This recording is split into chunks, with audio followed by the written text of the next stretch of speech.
is running for the Republican nomination for U.S. Senate in 2012 in Virginia.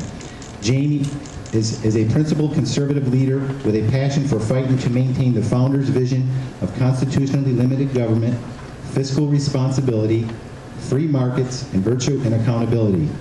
Prior to declaring her candidacy for U.S. Senate, Jamie served as president of Richmond Tea Party and chairwoman of the Federation of Virginia Tea Party Patriots, which the Wall Street Journal described as the most advanced of any in the country. Jamie holds a bachelor's degree in government from Liberty University and a master's of public policy from the College of William & Mary. Jamie has owned her own consulting business and worked as an IT and business consultant, political and grassroots director, and as a staffer for the U.S. Senate Foreign Relations Committee. Jamie and her husband John have 3 children, ages 8, 7, and 4, and they're all here today, all of whom Jamie's homeschooled. Ladies and gentlemen, please welcome Jamie Radtke, U.S. Senate candidate.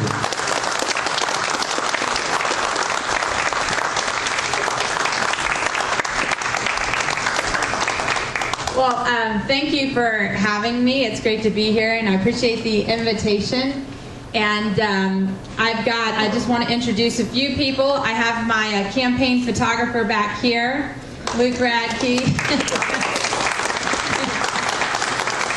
And Sarah back here, my 8-year-old, she's my videographer.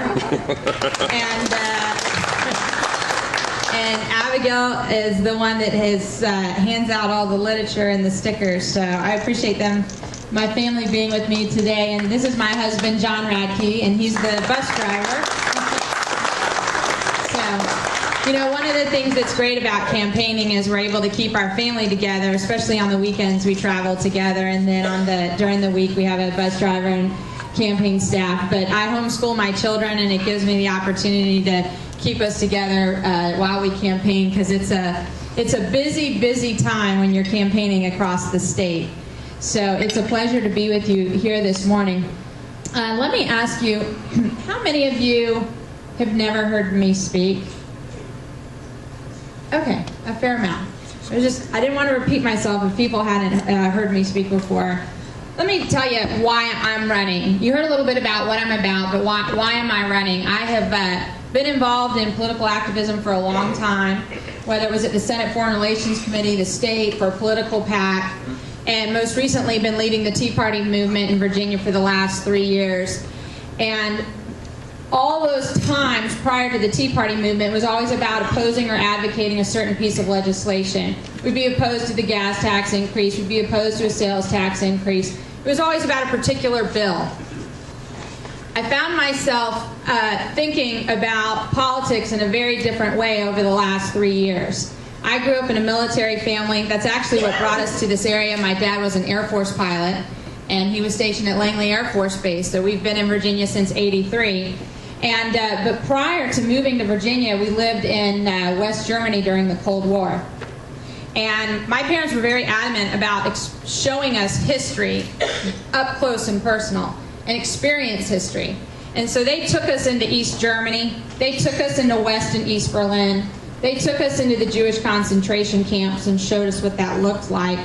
And, you know, when you're living in West Germany back in the early 80s, this is before Google and internet and cable, so you're sort of living in a very secluded closet. You don't know what's going on in the United States.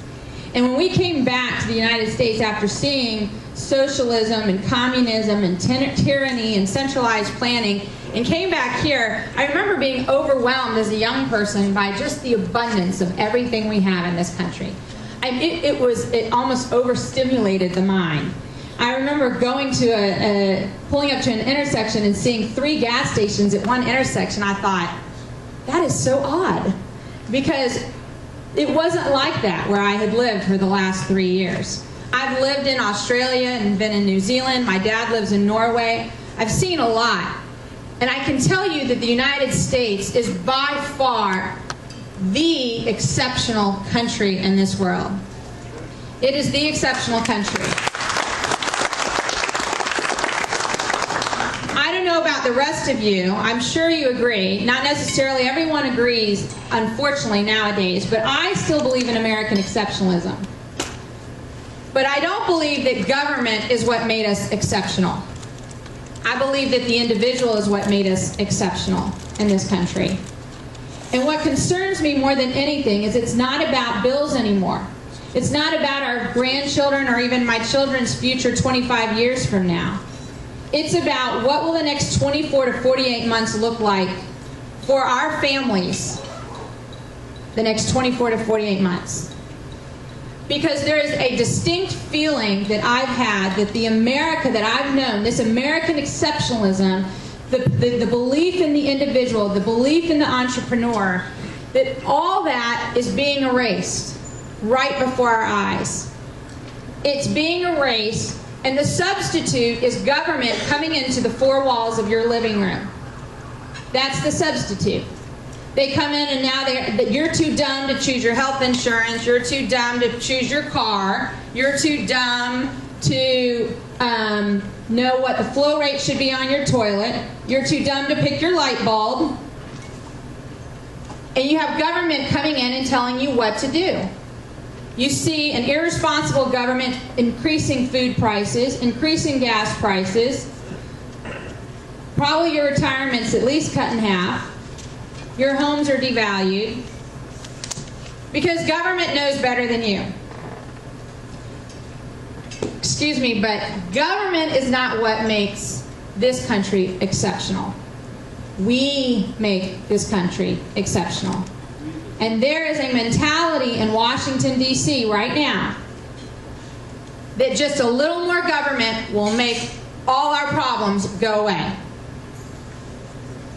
And I would submit to you, even though I am here at the Republican Party, that both parties have contributed to this mentality. Both parties have gotten into this thinking that a little bit more government will make things better. More government programs, more spending. Under a Republican president, a Republican United States Senate, and a Republican House of Representatives over the last decade, we saw an increase of spending of 46%. It's the largest since Lyndon Johnson under Republican leadership. That mentality has crept into the Republican Party as well. Now, I've been a Republican my entire adult life. I can remember going to the Bush re-election rallies. I believe in limited government and fiscal restraint. But we must start asking ourselves, what does conservative look like? What is the definition of conservative? And see, this is a gut check time for us as a party and us as a country about what it means to believe in a constitutional republic. And what does it mean to be a conservative? It doesn't just mean not raising taxes. That is not the definition of a conservative. The definition of a conservative should mean that you believe that we are a constitutional republic, that you believe that the founding fathers had it right when they said few and defined powers should be in Washington, D.C., and that the remaining powers are reserved to the states and to the individuals. That they should operate with under Article 1, Section 8 of the Constitution. Now, we ask ourselves if we believe in a Constitution, because if we don't, then we are making a proactive decision to drift into European socialism. That's the alternative. So we either embrace and continue to be the anchor for constitutional republic, or we drift into European socialism. Those are the choices. So, see my photographer? He's going to get a good moment. Those are the decisions. So what is a conservative? A conservative is not somebody who votes for No Child Left Behind and chooses to federalize education standards in this country and chooses to make the decision that Washington, D.C. has a better way of establishing education than the parent and the local government. A conservative doesn't vote for larger expansion of Medicare with prescription D that was the largest since Obamacare. A conservative does not support ethanol subsidies. A conservative does not add $3 trillion to the national debt. A conservative does not vote for 40,000 earmarks, including the bridge to nowhere. A conservative does not vote for hate crimes legislation, making a crime against a homosexual worse than a crime against my 5-year-old. That's not the definition of conservative. A conservative doesn't insist that we support Arlen Specter over Pat Toomey. But all those things are what you got when George Allen was the United States Senator. That's not the definition of a conservative. See, I think what we need is not a Republican majority next year. I think that what we need is the right majority next year. We need the right majority. If we continue to slip into the mindset that it's only about a Republican majority, we will get what we just got the last decade. The largest expansion of government since Lyndon Johnson. That is not what we need. We need people who are going to make bigger decisions and say, do we need a Department of Energy with 16,000 federal employees, 100,000 federal contractors, and how energy independent are we? Or do you need to just elect someone that will make the decision that I will drill for oil in Anwar, I will drill for oil in the Dakotas, I will drill off the coast, I will mine my coal, I will access my natural gas, I will choose to be energy independent in 10 years. That's what you need. How often have you heard Republicans say, or Democrats or whoever, well, it'll take us 10 years to get those online. So that's the reason nothing gets done. It takes 10 years to explore for more oil. Okay, let's make the decision today that in 10 years, we will be energy independent. Let's make the decision. What you've lacked are politicians with the steel of spine to make the decision. Let's make the decision that we do not need a federal Department of Education. We don't. Do you really want to have the federal government determining the best education standards in Virginia Beach? In Washington, D.C., they can't even balance their checkbook, but they're going to teach our kids how to do math. Now look, Article 8 of the Virginia Constitution in Virginia says that the General Assembly, Senator McWaters here, has the constitutional authority and mandate to provide a quality public education to every citizen in Virginia. That's who has the authority to provide education in Virginia. Or look at Fannie Mae and Freddie Mac. Fannie Mae and Freddie Mac is not a success. They've had a total taxpayer bailout of over $300 billion and growing. And only in Washington is the solution to give them more money. More money. Now, if we're conservatives, if we have in our creed that we believe in free enterprise and free markets, then why is the federal government involved in mortgage banking? And why are Republicans supporting it? And why are Republicans refusing to reform Fannie Mae and Freddie Mac? Which is what we had with George Allen. And then he took a huge donation. We have to make a decision if we believe in free markets. If we believe in free markets, we don't subsidize ethanol. This is a gut check time for the party and for America. There's a battle going on for the heart and soul of America. And we can either choose to keep doing the same thing over and over and over again and think, this time the results will be different. Or we can make a different decision. If you look at what's been going on in Washington, there are people up there that understand the sense of urgency. They understand that when our debt to GDP ratio is 100%, 100%, that the red alarms are going off.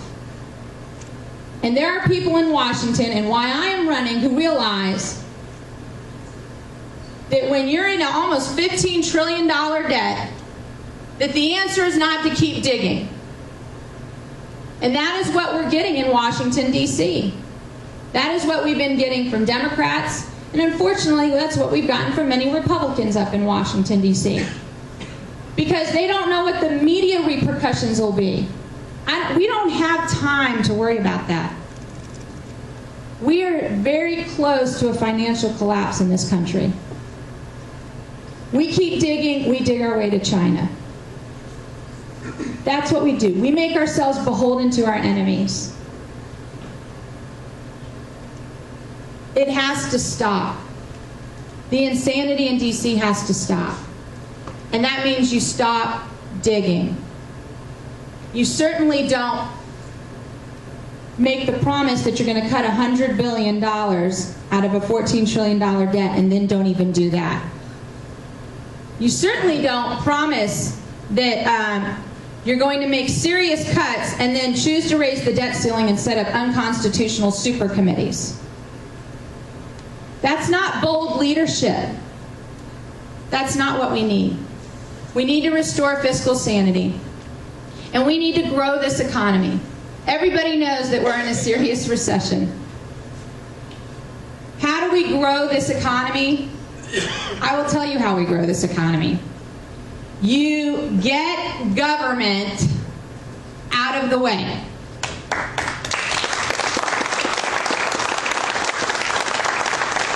Now, my definition of getting government out of the way is very different than what you've often heard. My definition of getting government out of the way is not to give you a 6-month tax break. That's not getting government out of the way. My definition of getting government out of the way doesn't mean that I'm only going to oppose cap and trade and say that the EPA is now under control because I blocked cap and trade. That's not getting government out of the way. Getting government out of the way means looking at our current tax code in the United States and saying it is broken, and saying, do we really want the federal government taxing us in 8 different places? Capital gains, corporate income tax, personal income tax, Medicare, Social Security. My proposal is to abolish the IRS, get rid of all these federal taxes, and implement one fair tax and tell the United States government you get one bite at that apple. You get one tax to collect your revenue and move to the fair tax. That's what I'm a proponent of. Now let me tell you why the fair tax is good, besides the fact that you won't get taxed 8 different ways. Besides the fact that it gets rid of all the special interest loopholes that exist. For 3 reasons. Number 1, it brings back to the United States $10 to $15 trillion of American business back onto the U.S. soil. I did not say billion. I said trillion. $10 to $15 trillion of American business back onto U.S. soil. That's what's been estimated. Number 2, it puts us on a level playing field with all other foreign countries.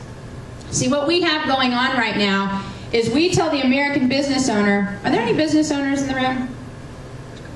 We tell the American business owner, we want to tie your feet up, we want to handcuff your hands behind your back, we want to blindfold you, we want to duct tape your mouth, and now we want to kick you out there and we want to say, now go compete with China. We have a 35% corporate tax rate in this country, and we have some of the most burdensome, job-killing, suffocating regulations. And then we want to know why businesses are moving offshore.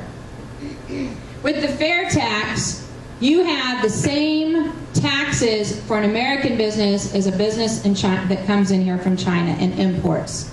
Same exact tax rate. Level playing field. And number 3, with the fair tax, everybody's paying taxes. You don't continue to have half of America pay for the other half of America, and you don't continue to have half of America pay for 22 illegal immigrants. Everybody's paying taxes. That's the way it should be. If you want to unleash productivity and innovation in this country, get the government out of the way. The last thing is, you need to repeal Obamacare, you need to repeal Dodd-Frank, you need to repeal Sarbanes-Oxley, and you need to take the EPA and put them on a short leash.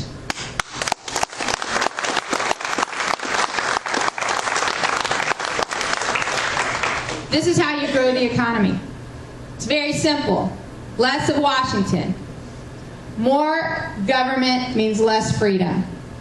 Less freedom to be productive, less freedom to be successful. More government means less freedom. We need less government. We need constitutional Republicans is what we need. And that's why I'm running for United States Senate. I'd ask you to seriously consider our campaign. We are campaigning 6 days a week, rest on Sunday, and worship the Lord on Sundays. But we are campaigning 6 days a week. We've had over 120 endorsements from Tea Party leaders, Republican chairmen, vice chairmen, people on state central committee, former chairman, state party directors of Virginia, and the list goes on and on. We've got tremendous traction, but we need your help. We can't do it alone. And if you want more of the same, if you're interested in electing someone who wants to join a club versus fight for a cause, I'm not your candidate. But if you want someone who's going to go up there and fight for a cause, who understands the sense of urgency, who loves this country, who loves my family even more, and loves Virginia, and wants to see a constitutional republic and restore the meaning of what that is, then I'd ask you to consider my campaign. We need your help after this election, because hopefully you're doing all you can to get your local officials elected. I was an early supporter of Ben Liola's. I've known him for a long time. So hopefully you're doing everything you can to help your local officials get elected. But after that, it's a full court press. And the first thing you can do is demand that a Republican primary debate take place.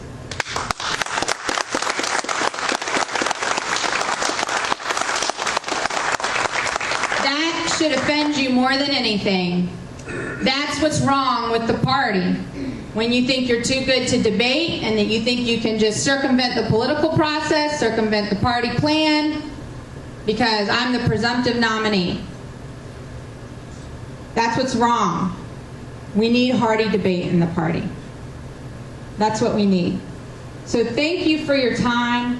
If you want to save America, I'd ask you to join Radtke for Senate, and thank you for being here. Thanks.